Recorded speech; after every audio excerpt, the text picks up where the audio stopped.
Donc aujourd'hui, nous recevons Justin Diraberger, que vous pouvez voir en fond sur votre ordinateur, j'espère, ou sinon vous le verrez après quand il commencera à parler.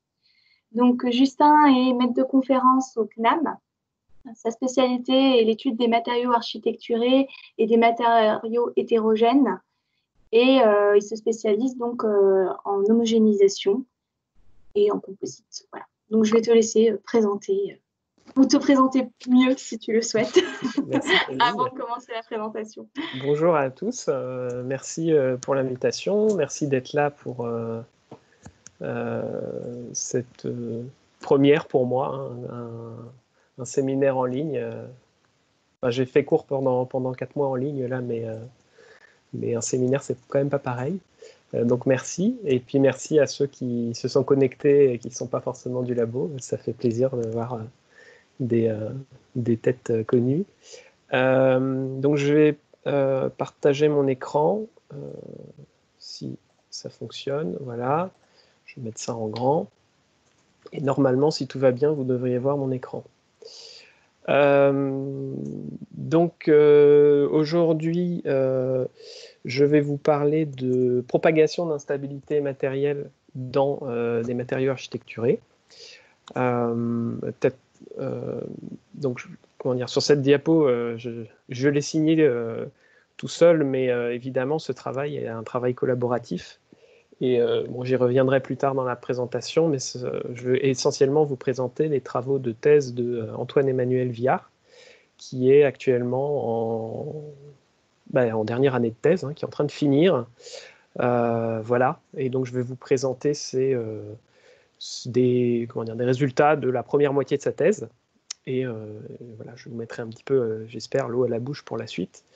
C'est une thèse qui est co-encadrée avec Samuel Forest à l'École des Mines de Paris. Donc, je reviendrai là-dessus plus tard. Donc, je suis chercheur au PIM. Je ne sais pas si tout le monde connaît le PIM, mais c'est un laboratoire donc de matériaux et mécanique qui est localisé géographiquement à l'ENSAM, boulevard de l'Hôpital, dans le 13e, et aussi au CNAM, donc rue Comté, dans le 3e arrondissement. Voilà, et donc on est UMR, on travaille sur plein de sujets qui sont assez proches, pour la plupart des sujets qui sont traités au MSS Math. Voilà. Donc on va commencer. Je vais scinder ma présentation en deux. Je commencerai par une introduction sur les matériaux architecturés. Ce que j'entends par là, alors c'est pas que moi évidemment. Et dans un deuxième temps, je rentrerai plus vivement dans le sujet des instabilités et donc des résultats de la thèse d'Antoine Emmanuel. Donc, tout d'abord, j'aimerais être sûr qu'on parle bien de la même chose. Pour moi, quand on parle de matériaux, un matériau, c'est de la matière avec une fonction. Sinon, effectivement, on s'intéresse aux sciences de la matière, on fait de la chimie, on fait de la physique, mais on ne fait pas de l'ingénierie des matériaux. Donc, toute ma présentation s'inscrit dans le cadre de l'ingénierie des matériaux. Et on a toujours la physico-chimie qui travaille de pair avec le cahier des charges fonctionnel, en fait. Alors, un exemple de cahier des charges fonctionnel multiple, si on considère une structure, là par exemple c'est une catapulte Sard, les différents composants qui font partie de cette structure vont avoir des fonctions différentes. Et donc, pour essayer de maximiser, d'optimiser les performances de cette structure et de ses composants, on va essayer de trouver des matériaux qui sont les plus adaptés pour chacune de ces fonctions. Et si on considère, par exemple, un ressort ou un élastique, une poutre ou une barre, eh bien évidemment, le cahier des charges est un petit peu différent. Et dans une approche un peu, comment dire, relativement simple, avec une approche de résistance des matériaux, eh bien on peut faire ressortir des propriétés matériaux qui permettent justement d'optimiser la performance de chacun de ces composants. Et en général, on se retrouve sur un mélange de propriétés matériaux, parce qu'évidemment, s'il s'agit de faire simplement le composant le plus rigide, eh bien, on va prendre, voilà, un handbook de matériaux, on va classer tout ça par le module Young et on va choisir le matériau avec le plus haut module Young. Mais évidemment, dans une approche un peu plus pragmatique, quand on commence à prendre en compte les problématiques de mise en œuvre des matériaux, de disponibilité, de prix, et bien évidemment, le choix se restreint. Et voilà, donc là par exemple, si on considère une poutre dont va subir des efforts de flexion et doit être particulièrement légère, parce que c'est une catapulte, il faut probablement la déplacer, eh bien, on va chercher des matériaux qui vont présenter un rapport racine de E sur ρ qui est le plus grand possible. De la même façon, si on ne dimensionne pas en rigidité, mais qu'on dimensionne en résistance mécanique ou en limite d'élasticité, on va chercher le matériau qui a la limite d'élasticité le rapport limite d'élasticité sur masse volumique le plus élevé. Donc tout ça, c'est très classique, et ça permet de tracer des cartes de performance de matériaux, les fameuses cartes d'HB. Donc ici, on a un exemple assez tarte à la crème, hein, parce que c'est effectivement la rigidité du matériau en fonction de la masse volumique. Et donc, ce qui est intéressant avec cette approche par indice de performance, c'est qu'on peut tracer, donc sur une échelle log-log, des courbes, des droites d'isovaleur, donc des QI performance pour les matériaux.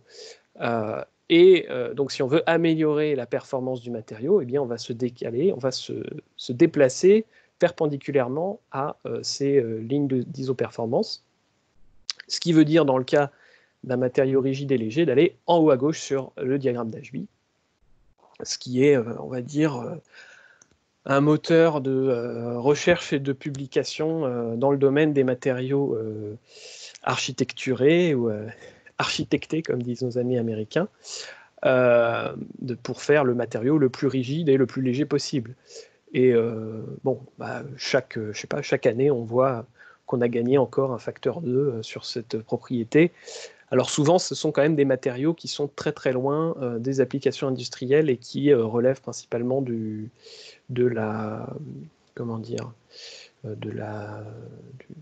l'expérience de laboratoire, mais on voit quand même apparaître les matériaux qui il y a 10 ans étaient en couverture de Science. Aujourd'hui, on peut quasiment les produire de façon industrielle.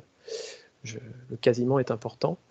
Voilà, donc ça nous permet, globalement, en étudiant les propriétés des matériaux, en partant du cahier des charges, de se fixer un objectif en termes de compromis et de rapport de propriétés matériaux.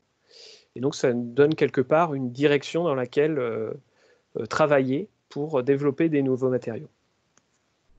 Voilà, qui n'est pas simplement, on va le voir, alors qui n'est pas uniquement un développement purement physico-chimique.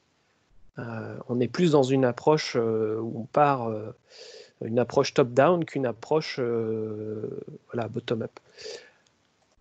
Ok, donc justement, pour faire des matériaux, pour mettre en œuvre des matériaux, eh bien, il faut effectivement utiliser des procédés pour atteindre, pour donner une fonction à la matière. Et donc ces procédés vont forcément induire une microstructure particulière, une forme, ça peut être des procédés de mise en œuvre, et une notion d'échelle aussi.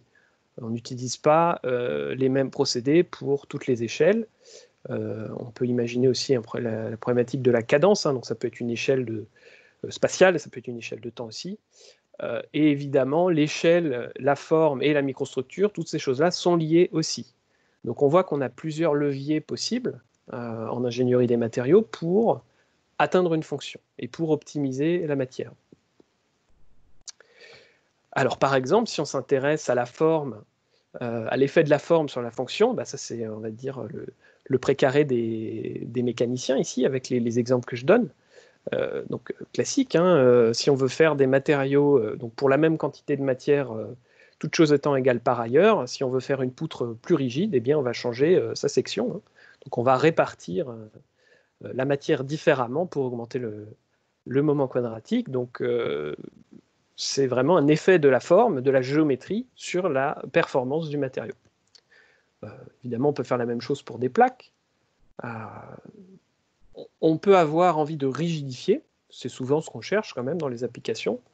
Mais parfois, au contraire, on a envie d'avoir des choses qui sont plus souples, pour éviter, par exemple, des concentrations de contraintes et des ruptures prématurées. Et donc, pour ça, qu'est-ce qu'on va faire? La méthode classique, traditionnelle, ça consiste à créer des interfaces dans le matériau, changer la topologie du problème, en fait.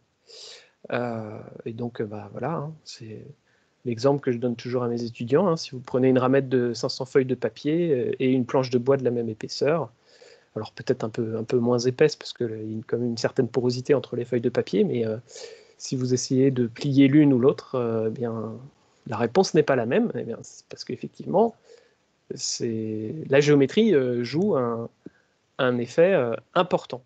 Donc évidemment, ce sont des exemples extrêmement simples.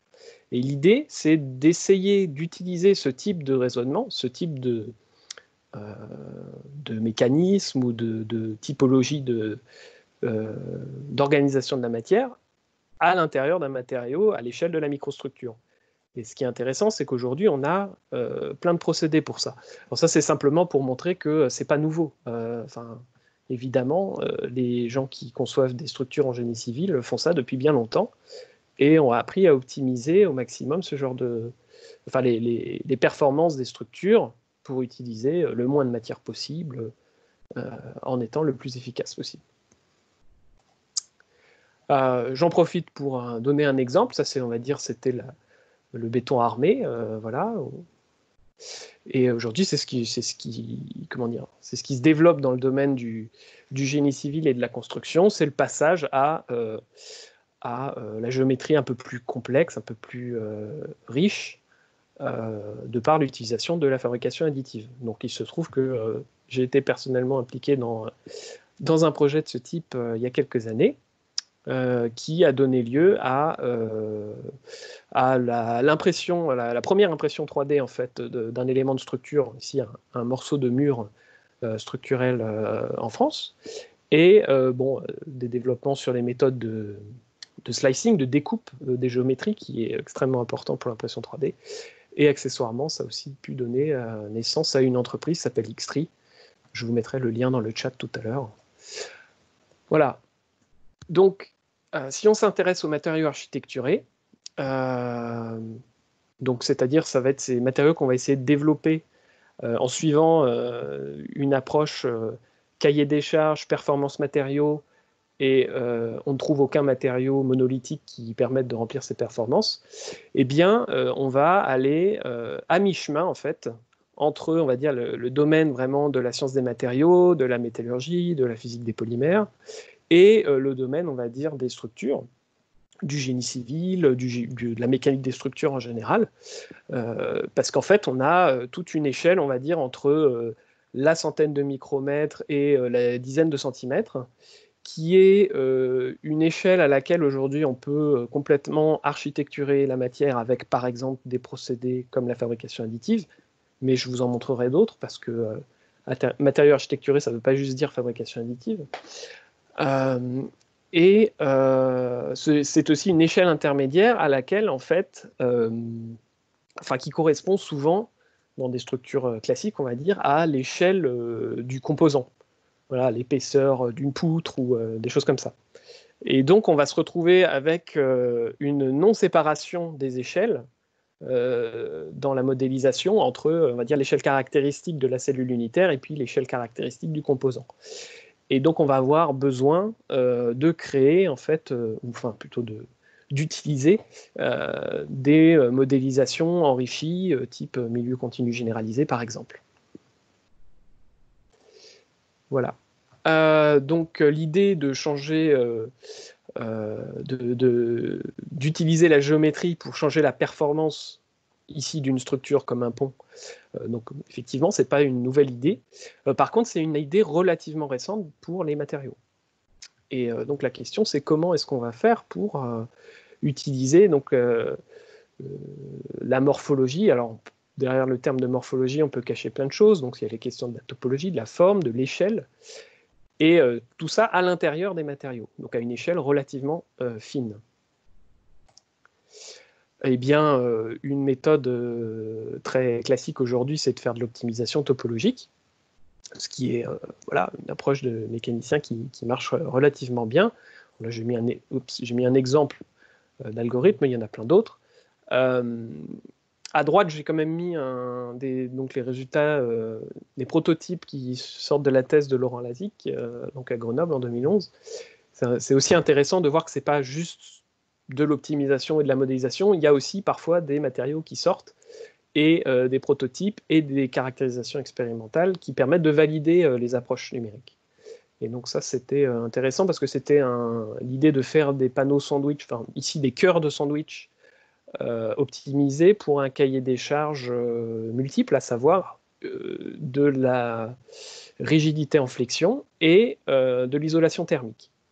Voilà.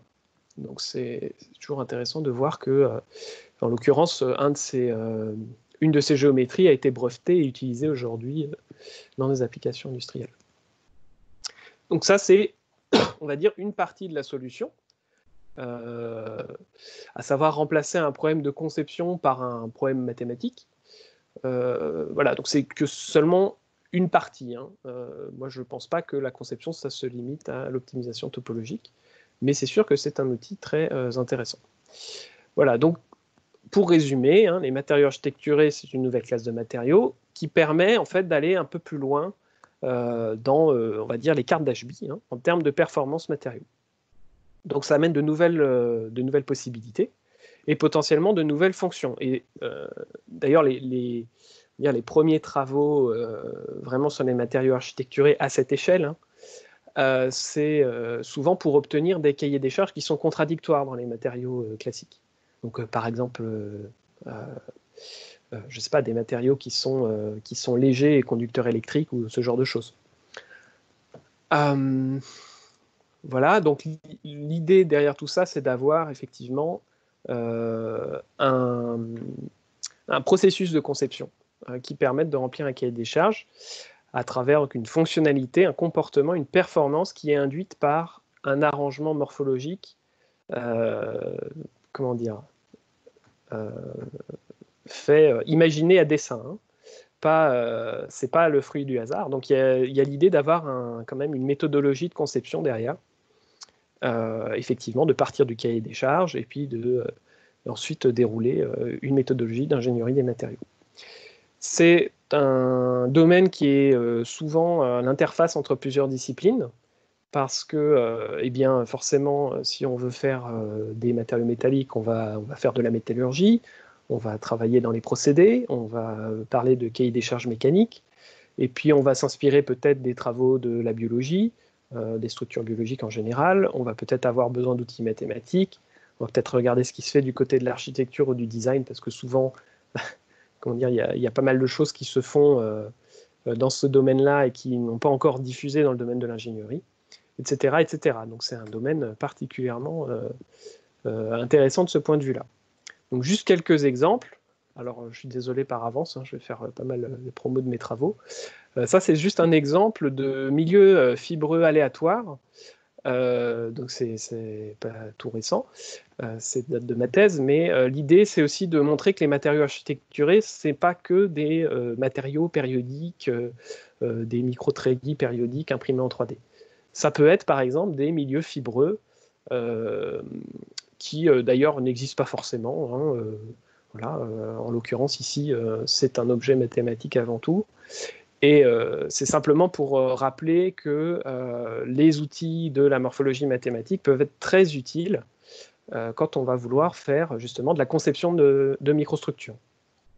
Et donc là, c'était un exemple où en fait, le caractère aléatoire de ce type de matériau peut être contrôlé par... donc il correspond en fait à un modèle morphologique bien particulier et il peut être contrôlé par un seul paramètre ou deux paramètres. Voilà. Donc c'est intéressant de voir qu'on puisse contrôler en fait la microstructure avec un ou deux paramètres qu'on peut d'ailleurs déterminer expérimentalement. Ça c'est pour parler un peu de procédés, parce que c'est un petit peu aussi la chose dont on évite de parler en général, de comment on fabrique ces matériaux. Donc il se trouve que je suis dans un laboratoire dont le nom commence par procédé, donc c'est pas pour rien. Et en l'occurrence, ici, je vous présente un procédé de nano-architecturation qui est mis en œuvre par mes collègues du PIM. Donc là, l'idée, c'est un processus de coextrusion. Donc pour les gens qui font de la mise en œuvre des polymères, c'est vraiment extrêmement courant. Moi, personnellement, j'ai découvert ça quand je suis arrivé au laboratoire. Et donc, on a un polymère A, un polymère B qui sont extrudés ensemble dans une filière. Et on a donc un flux de deux matériaux, de 2 couches ou de 3 couches, là, par exemple, si on utilise 3 extrudeuses. Et ce flux va être séparé mécaniquement, en fait, par un élément multiplicateur, donc qui permet de faire la fameuse transformation du boulanger des physiciens. Donc on a un flux au départ, on en a 2 à la sortie, et ça permet donc de multiplier en fait à chaque élément le nombre de couches par un facteur 2. Et donc très rapidement, si on maîtrise bien le procédé, eh bien on peut arriver à des milliers de couches, ou des dizaines de milliers de couches, en sachant qu'à la fin, on va sortir un film qui peut faire 1 mm, qui peut faire 100 micromètres d'épaisseur, et donc on peut obtenir des couches nanométriques de quelques nanomètres, une dizaine de nanomètres typiquement, par un procédé mécanique. Donc évidemment, ça a un intérêt fort parce que faire des nanomatériaux de façon mécanique, c'est quand même, ça coûte pas grand-chose. Or, les polymères, évidemment, à ces échelles, leur comportement peut changer. On peut avoir de la cristallisation, on peut avoir un certain nombre de choses qui vont modifier les propriétés globales du composite.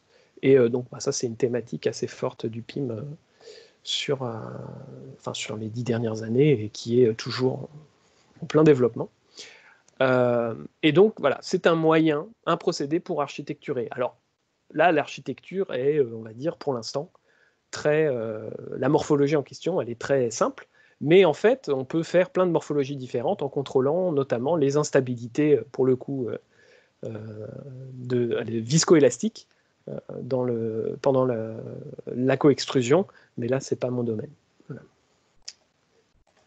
Voilà. Pour continuer sur les procédés, mais quelque chose qui m'est un peu plus proche, ça va être d'utiliser des lasers, non pas pour faire de la fabrication additive, même si on aime bien faire ça, mais pour venir faire des traitements métallurgiques locaux.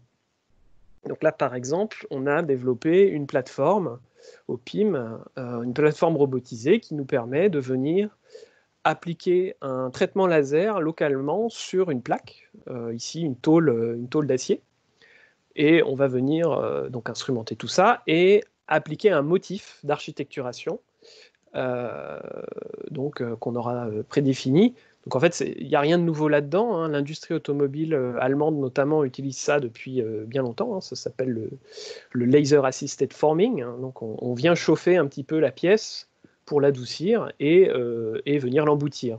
Là, on a l'exemple d'un pilier central de carrosserie, hein, où vous avez eu un traitement au niveau des zones présentant le plus de déformation plastique pour éviter le déchirement en fait, de la tôle pendant l'emboutissage. Donc qu'est-ce qu'on fait concrètement? Et bien sûr un acier martensitique, donc très très dur, mais très peu ductile, et bien on vient faire en fait un revenu de martensite en appliquant le laser pendant un certain temps sur une zone. Et donc, localement, l'idée, c'est de baisser la limite d'élasticité, ou la résistance mécanique ici, et d'augmenter la ductilité, là où on en a besoin. Et donc, on se retrouve avec une tôle qui, initialement, était monolithique, on va dire, ou homogène, avec, en fait, donc, après, une tôle qui est hétérogène. Alors, toute la question, évidemment, il y a toutes les problématiques de procédé, de simulation du procédé, de mesure. Là, c'est pas forcément ma spécialité, même si on travaille dessus. C'est qu'est-ce qu'on va pouvoir appliquer comme motif d'architecturation et pourquoi faire, en fait, hein. Donc là, on en est, on va dire, à l'étape. Le postdoc de Pierre Lapouge était vraiment sur la mise en œuvre du procédé et des résultats préliminaires, et la métallurgie, l'analyse microstructurale, tout ça. Et là, on a une thèse qui a commencé l'année dernière, la thèse de Chika Wang, sur la méthodologie de conception pour arriver à faire des tôles des tôles architecturées en utilisant ce procédé. Un dernier exemple, je crois, sur donc quand même les matériaux architecturés plus classiques dans la tête des gens, à savoir les micro-treillis. Donc ici, on est sur des micro-treillis qui sont oxytiques, donc qui présentent un coefficient de Poisson macroscopique qui est négatif. Donc là, c'est toujours pareil. Hein. Ici, on a fait une approche numérique pour concevoir les structures, pour les caractériser numériquement. On a fait de l'expérimentation numérique. On est même allé regarder la plasticité, ce que assez peu de gens ont fait en fait dans la littérature sur ces structures, enfin en tout cas à l'époque, et une validation expérimentale tout à fait modeste, mais qui a le bon goût d'exister. Voilà. Et donc là, l'idée, c'est que c'est vraiment la géométrie de la cellule qui va conférer le caractère oxytique à l'ensemble. Donc, on pourrait arguer du fait que c'est une structure, c'est vrai, mais en fait, moi, je ne fais pas trop la distinction entre les deux. Voilà. C'est-à-dire que pour moi, un matériau, si on le regarde suffisamment finement, on a toujours de l'hétérogénéité, on a toujours des mécanismes plus ou moins, et donc on peut avoir une approche structure sur des matériaux. Voilà. Peut-être que ça mènera à des discussions. Un dernier exemple, c'est une continuité en fait de ces travaux, mais donc plus récemment, sur des structures qui sont un peu plus propices à l'impression 3D, parce qu'en fait, ces structures que je présente là, on a beaucoup de mal à les imprimer à cause des angles. Voilà, donc ça c'est des travaux de la thèse de Frédéric Albertini, qui est aussi en train de terminer sa thèse. Ok, donc après cette introduction sur les matériaux architecturés, je vais rentrer un peu plus profondément sur un sujet en particulier, à savoir le contrôle de la propagation d'instabilité dans les matériaux architecturés. Donc le contexte de ce projet, enfin de ces travaux, donc qui sont dans la thèse d'Antoine-Emmanuel Viard qui est en train de finir. Donc je rappelle qu'encadré avec Samuel Forest et moi. Donc cette thèse est financée par un projet ANR, en l'occurrence le projet Almaris, qui est piloté par les collègues de l'ONERA et qui regroupe donc le PIM, le Centre des matériaux, nos collègues de Troyes, de l'UTT et Polyshape comme partenaire industriel. Et donc l'idée, c'est de développer des matériaux architecturés qui sont composés d'un alliage à mémoire de forme, du nitinol, et donc ils présentent un comportement super élastique. Et l'idée, c'est d'avoir un effet, le double effet qui se coule, à savoir l'effet de l'architecture, qui est en soi déjà intéressant, plus l'effet de la superélasticité du matériau constitutif, et de pouvoir en fait exploiter ou améliorer la performance de l'ensemble par une synergie en fait de ces deux effets. Voilà. Donc ça implique beaucoup en fait. C'est un projet assez ambitieux parce qu'il faut quand même déjà premièrement arriver à faire de la fabrication additive de nitis, ce qui n'est pas évident parce que évidemment le caractère super élastique va dépendre de la composition, de la stoichiométrie de l'alliage, et il faut conserver cette stoichiométrie dans tout notre échantillon, la structure. Et ça, c'est pas forcément évident avec les procédés qu'on connaît. Mais bon, les travaux sont... Enfin, donc, les collègues du Centre des matériaux arrivent à imprimer ça. Voilà. Ensuite, il y a évidemment une problématique de caractérisation du comportement local. Et puis, voilà, la question qu'on se pose au PIM, c'est comment intégrer tout ça dans une démarche de conception de matériaux. Donc il y a une problématique de modélisation qui est déjà pas évidente. Et ensuite, il y a la problématique de l'optimisation de forme. Alors là, je dois dire que je pense qu'on n'arrivera pas à faire ça avant la fin de la thèse, mais on y travaille. Donc, notre objectif, c'est de définir un cadre numérique qui permette de concevoir des matériaux architecturés en exploitant en fait les instabilités matérielles. Donc ce que je n'ai pas dit, c'est que la transformation, l'effet superélastique donc des alliages à mémoire de forme se fait par la propagation d'un fond de transformation martensitique donc dans l'alliage NITI, Et donc cette propagation est équivalente, si on veut, à une instabilité qui se propage dans le matériau. Donc voilà, les trois éléments, ça va être donc de modéliser numériquement ces instabilités matérielles.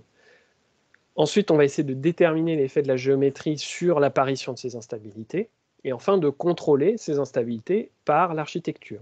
Et donc vraiment de jouer sur le lien entre la géométrie, les concentrations de contraintes, donc, et l'apparition de ces instabilités ou non.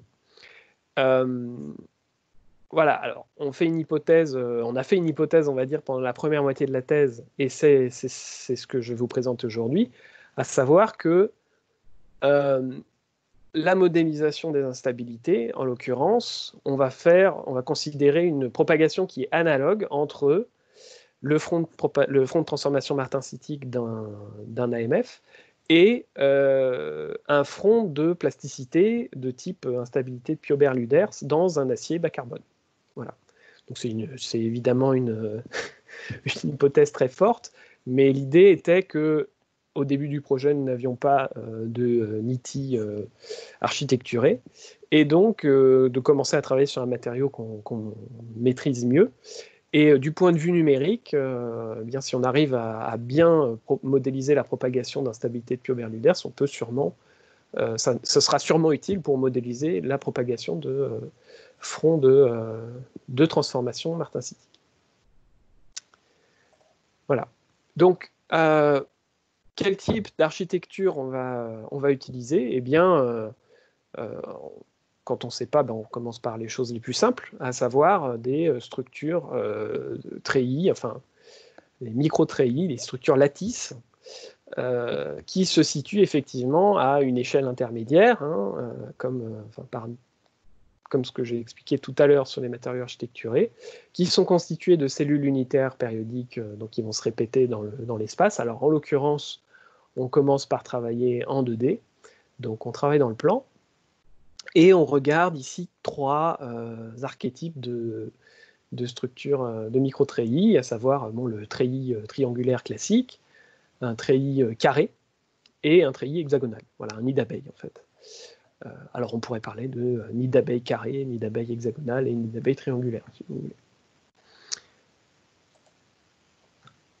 Alors, petit rappel simplement sur, on va dire, la mécanique des structures ou la stabilité des structures. Ici, sont illustrées en fait trois configurations particulières, on va dire, de cellules unitaires, si on veut, avec une direction de sollicitation par rapport à l'orientation de la cellule. Dans le premier cas, ici, on considère, si on fait de la mécanique des treillis, que les nœuds sont des rotules, enfin sont des pivots, en l'occurrence ici, des rotules parfaites, et que les poutres sont rigides par rapport à...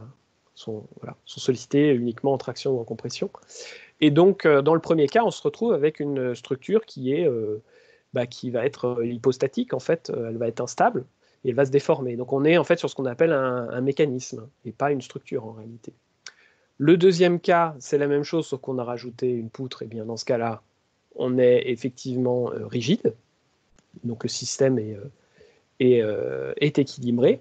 Et le troisième cas, en fait, c'est le même que le premier, mais avec une rotation à 45 degrés. Et donc dans ce cas-là, il se trouve qu'on est dans un cas particulier où en fait seules deux poutres sur 4, enfin 2 barres sur 4 vont être sollicitées et sont parallèles à la direction de sollicitation. Donc on va être en fait à l'équilibre dans ce cas-là. Voilà, donc en fait on voit qu'il y a une dépendance à la topologie, si on veut, le nombre de poutres, le nombre de barres et la connectivité des nœuds, et une dépendance à l'orientation de la structure par rapport à la direction de sollicitation. Voilà. Et donc, ça c'est, on va dire, vraiment une analyse de structure mécanique.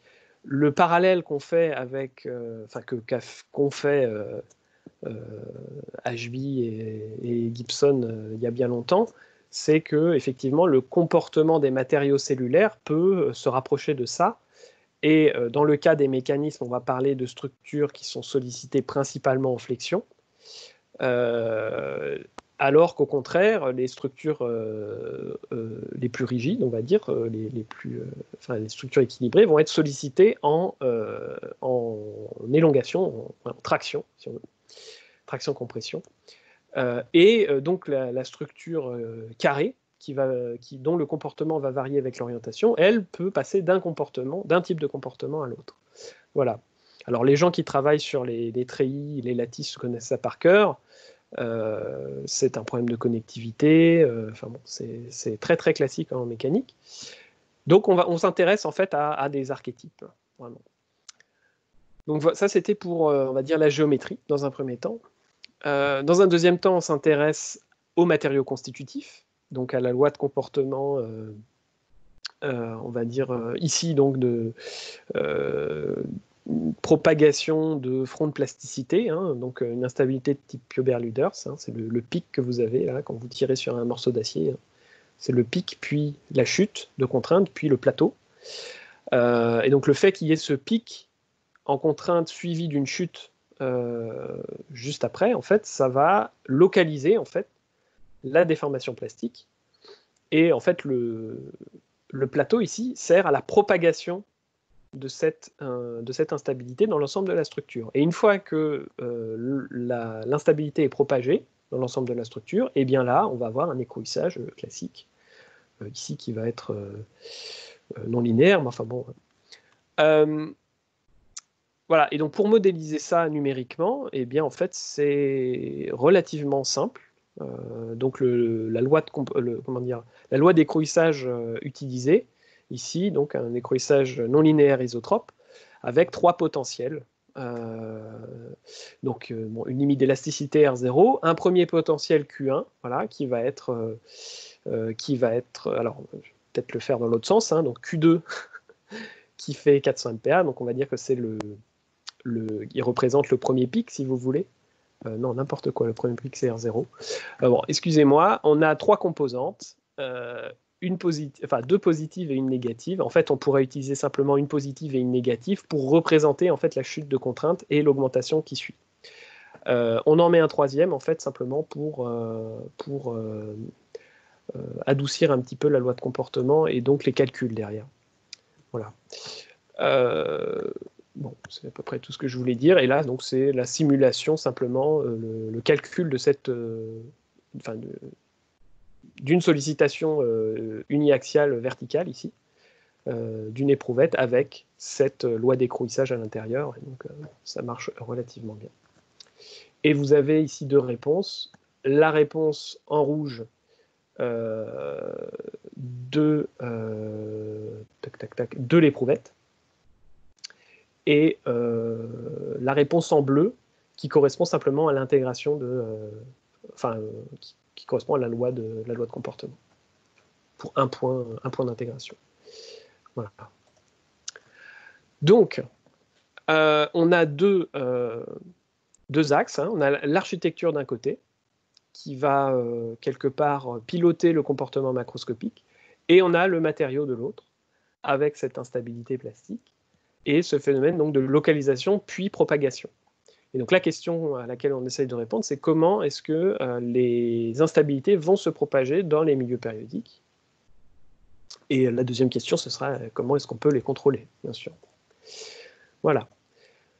Donc pour ce faire, eh bien, on utilise l'outil numérique, hein. On va faire de l'homogénéisation. Alors, oui, on va faire de l'homogénéisation numérique. Voilà, on a une loi de comportement locale qui est bien définie. OK. Alors, on va s'intéresser à la réponse globale de la structure.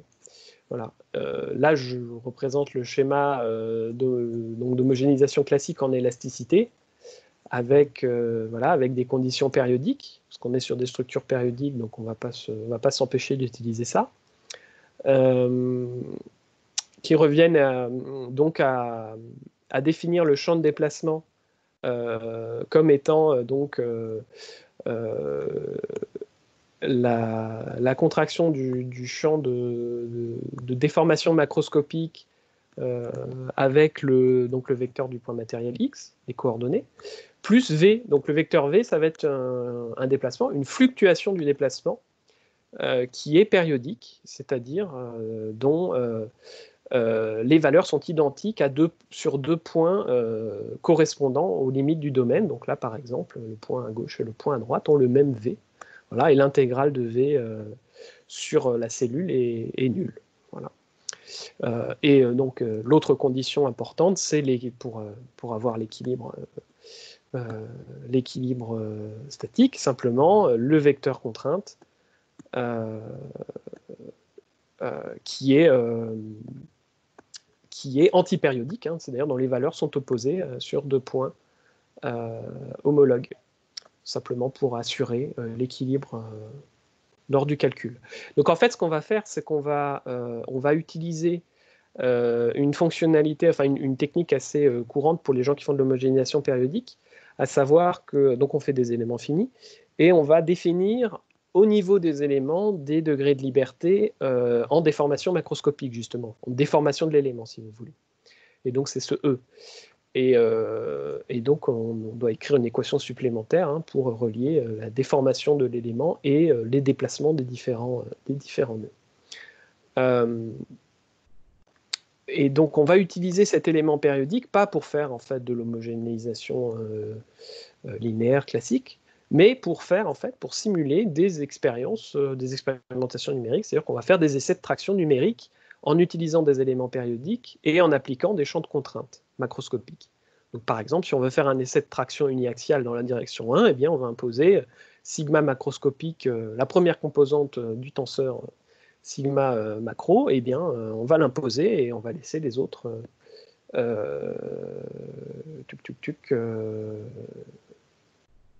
égales à 0. Voilà. Les cellules qu'on va utiliser, elles sont très simples parce qu'elles correspondent à des architectures qui sont très simples. Donc là, premièrement, voilà une cellule périodique pour le nid d'abeille carré. La même cellule à 45 degrés. Voilà. Et puis les autres cellules qu'on va utiliser, donc c'est le triangle là et l'hexagone. Voilà. Donc là, on a la simulation donc pour l'architecture, le treillis triangulaire, avec un petit pic, ensuite un écrouissage, une deuxième chute, un plateau, et enfin un écrouissage global. Donc si on reprend, qu'est-ce qui se passe initialement? On a apparition de plasticité à un endroit particulier qui correspond au maximum de contraintes. Ensuite, on va avoir propagation de la zone plastique dans les branches du treillis qui sont orientées favorablement à la direction de sollicitation. Donc pour rappel, ici on fait une traction, on simule un essai de traction horizontale, si vous voulez. Donc en fait, le champ de contrainte macroscopique est égal à, je ne sais pas combien d'ailleurs, pour sa composante principale dans la direction horizontale ici. Voilà, donc on a effectivement une instabilité, une autre instabilité, etc. Voilà, on a plusieurs étapes et on a une propagation de cette instabilité. Et on voit que les branches verticales ici du treillis ne sont pas sollicitées, et ben oui, comme dans la vraie vie. Voilà. Donc on fait ça pour plein de configurations différentes et on retrouve en fait numériquement ces deux grands types de comportements que je vous présentais avant, à savoir les comportements principalement, mettant en œuvre principalement de la flexion et des comportements mettant principalement en œuvre de la traction-compression. Voilà. Et donc ce qu'on observe, c'est qu'en fait, quand on est sollicité principalement en flexion, eh bien, on n'a pas le pic en fait sur la courbe macroscopique, ou très peu. On n'a pas le pic initial en tout cas. Et ça vient du fait qu'en général, on va le voir après, hein, mais la contrainte, la zone plastique, elle s'étend de façon relativement homogène à partir des points de concentration de contrainte. Alors que quand on est en traction, eh bien effectivement, hein, si on prend la cellule carrée orienté horizontalement, eh bien, c'est comme si on tirait sur une barre, hein, en fait. Eh bien, on va avoir apparition à un endroit particulier du front de plasticité qui va se propager. Et on retrouve ça dans donc le motif triangulaire, comme on l'a vu juste avant. Et on le retrouve aussi pour le motif carré, avec un certain angle. Hein, c'est-à-dire, en l'occurrence, ici, on a une représentation avec la cellule carrée orientée à 10 degrés par rapport à la direction, la direction de sollicitation. Et là, on voit en fait que, eh bien, on n'a quasiment plus en fait ce pic. Hein, on l'a plus en fait. Voilà, alors qu'il est bien visible à 0 degré et il est bien visible sur le motif triangulaire. Donc déjà, ça nous renseigne en fait sur ben voilà, si on veut propager les instabilités plastiques, eh bien, il faut privilégier a priori des structures qui sont plutôt en traction. Voilà, donc le cas donc, du motif carré à 45 degrés, eh bien, oui, voilà, on a de la flexion en fait. Hein. Ici, on a représenté la configuration, la géométrie initiale avec les champs de déformation plastique ici. Et donc, quand c'est rouge, c'est que ça plastifie, en fait. Et en fait, bah oui, la géométrie fait que nous avons de la flexion et donc des concentrations de contraintes ici, bah là où on a des défauts géométriques qui vont amener ces concentrations.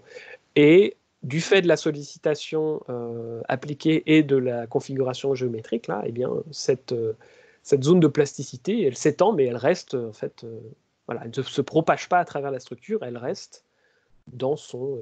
elle part du même endroit, elle se développe, mais voilà, tout reste au même endroit. Alors que dans le cas à 0 degré ou à 90 degrés, eh bien, on a effectivement l'apparition de la localisation de la plasticité et la propagation à travers toute la structure. Voilà. Ok. Maintenant se pose la question de la taille du VER, parce que là, on a fait des calculs périodiques, c'est bien, mais on travaille sur des instabilités donc plastiques. Donc, alors, on a le droit de se poser la question. Alors, ce qu'on observe, c'est que, eh bien, on va commencer par la droite ici de la diapo, sur les structures bending dominated, donc sollicitées en flexion, eh bien, la plasticité se développe de la même façon dans toutes les cellules, au même moment, au même endroit. Donc, on a vraiment, en fait, enfin, le calcul sur une cellule suffit, sans aucun problème. Dans le cas du motif carré à 0 degré, ce qu'on observe, c'est qu'en fait, on a autant de pics qu'on a de colonnes ici, parce qu'on sollicite la structure horizontalement. Hein, ça marcherait aussi dans l'autre sens. Et donc, on va avoir 1, 2, 3 pics, si je ne m'abuse. Et c'est ce qui est représenté ici. Voilà, donc on ne voit pas ici la courbe en noir pour le motif carré à 0 degré, parce qu'en fait, elle est couverte par les autres, mais on a un pic, puis un écrouissage. Quand on a 9 cellules, eh bien, on a 1, puis 2 pics. Et quand on a 25 cellules, on a 1, puis 2, puis 3, puis 4 pics. Voilà. Donc, ça va vraiment dépendre du nombre de la taille de la structure et du nombre de cellules qu'on regarde. Alors que, voilà, effectivement, à 45 degrés, pas de différence. Voilà, donc ça reste une question ouverte. Hein, la définition du VER dans le cas des instabilités, moi, je n'ai pas encore la réponse. Si vous l'avez, je suis preneur. Quelques petits exemples, petites validations expérimentales, alors qui sont extrêmement limitées, ne serait-ce que par la taille des échantillons là qu'on regarde. On a en gros 2 cellules dans la largeur de l'éprouvette, c'est pas du tout assez pour ce qu'on veut regarder, mais ça permet quand même d'avoir une idée de ce qui se passe. Donc là, il faut regarder, il faut faire attention. Oula, ça rame. Voilà, au début de la vidéo, je ne sais pas si mon ordi qui veut pas, au début de la vidéo sont indiquées en fait trois lignes 1, 2, 3 là, qui sont verticales. Je ne sais pas si vous les voyez, voilà. Et qui sont à travers, en fait, qui sont le long de 3 poutres, 3 barres dans cette structure verticale. Donc l'éprouvette est sollicitée verticalement. Hein, et ce qu'on observe, eh bien, c'est effectivement l'apparition dans chacune de ces barres, en fait, voilà, d'une zone de déformation privilégiée. Hein. Donc, c'est là où on va avoir notre déformation plastique qui commence. Et donc, c'est pas homogène. Hein. On a bien une localisation de la déformation. Voilà, et on observe en fait cette localisation dans les trois, de la même façon, hein, de façon assez similaire dans les trois, sur les trois barres qu'on a considérées. Donc ça, premièrement, voilà, on observe bien la localisation dans les poutres de ces matériaux. Ok, très bien. Alors, je ne sais pas si mon ordi n'a pas envie, là.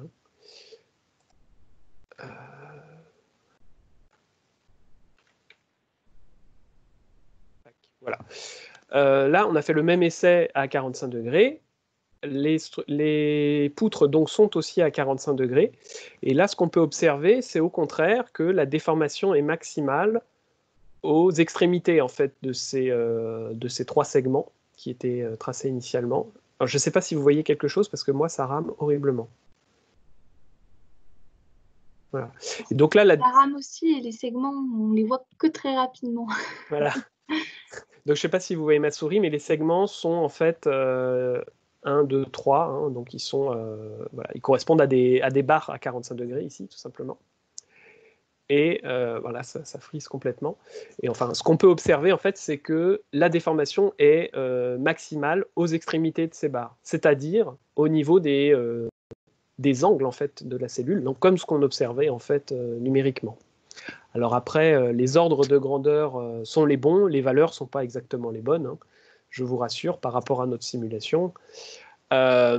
Et on va dire que ça, c'était une première étape voilà, pour voir, pour valider plus ou moins l'approche générale. Qu'est-ce qu'on peut en tirer? Bon, déjà, on voit qu'il y a des interactions entre l'architecture et les instabilités matérielles. Ça tombe bien, c'est ce qui nous intéressait. On l'a vérifié numériquement, on l'a observé expérimentalement. Donc voilà, ça c'est très bien. D'ailleurs, tout ça fait l'objet d'un papier qui, j'espérais qu'il soit sorti pour cet exposé, mais c'est très très long, mais voilà, il est accepté, il est in press depuis 2 mois chez IJSS.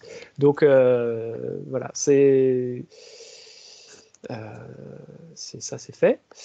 On a un comportement qui est spécifique à chacune des géométries. Et donc il y a un travail un peu de caractérisation à faire peut-être de différentes géométries, parce que là on en a regardé 3. Là vous avez un exemple de cellule kagomé en bas. Donc qui est le kagomé, c'est un hybride entre l'hexagone et le triangle. Je vais vous remettre l'animation. Vous avez effectivement apparition d'un front propagation, et alors c'est intéressant parce que voilà, ça se propage en 2 temps.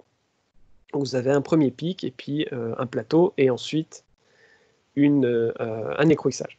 Voilà. Donc une partie du travail consiste maintenant aussi à regarder d'autres géométries, à regarder évidemment les paramètres qui caractérisent ces géométries, à faire une étude paramétrique. Alors ça, on l'a déjà fait. Et donc on a on va dire une validation au moins qualitative de ce qu'on a simulé. Voilà. Et maintenant, qu'est-ce que c'est les perspectives? Eh bien, j'ai reçu cette photo ce matin. Ça, ce sont nos nouveaux échantillons. Alors, ils sont un peu plus épais, un peu plus larges que les autres. Donc ça, c'est bien, ça va être un petit peu plus représentatif. Et surtout, ce sont des échantillons en alliage à mémoire de forme. Donc on va enfin pouvoir étudier la propagation du front de transformation martensitique dans les alliages à mémoire de forme. Donc ça, c'est une bonne nouvelle. Je ne vous ai pas présenté la partie numérique sur cette partie, sur ces aspects. Voilà, c'est quelque chose qui est en cours. Et donc, dans le cadre de la thèse d'Antoine Emmanuel, on est assez satisfait parce qu'on aura réussi à aller jusqu'à la superélasticité dans des architectures. Voilà. Donc, ça, c'était tout.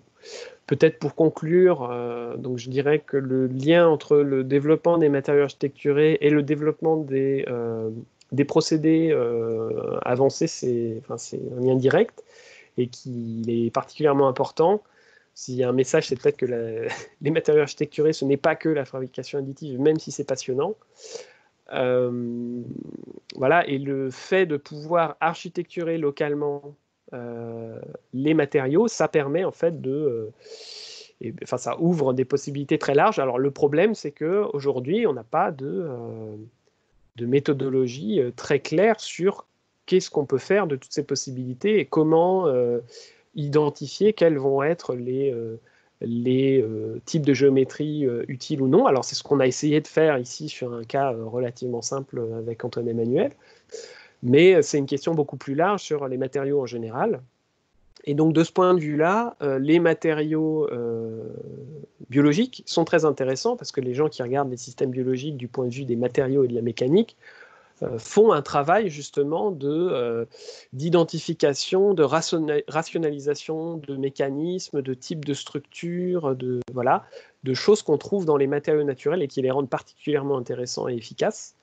Et donc, une partie de mon travail, c'est une ambition que j'ai, c'est d'essayer de pouvoir faire ça sur les matériaux architecturés artificiels qu'on développe au KIM. Un deuxième aspect, c'est l'idée de pouvoir contrôler cette propagation, hein, maintenant qu'on l'a observée, qu'on a pu la caractériser en termes de type de structure, d'angle, d'orientation vis-à-vis du chargement, eh bien, on peut imaginer intégrer ça dans une démarche de conception de matériaux architecturés un peu plus, on va dire, proche du bureau d'études, hein, avec de l'optimisation topologique, des choses comme ça, et dans l'idée de pouvoir développer des systèmes d'actuation ou des systèmes adaptatifs, des systèmes qui vont pouvoir se déployer, choses comme ça. Donc c'est des trucs assez à la mode. Et puis voilà, hein, donc le développement des matériaux architecturés nécessite de travailler avec d'autres disciplines, et ça c'est très passionnant. Et sur ce, je vous remercie, et je suis à votre disposition si vous avez des questions.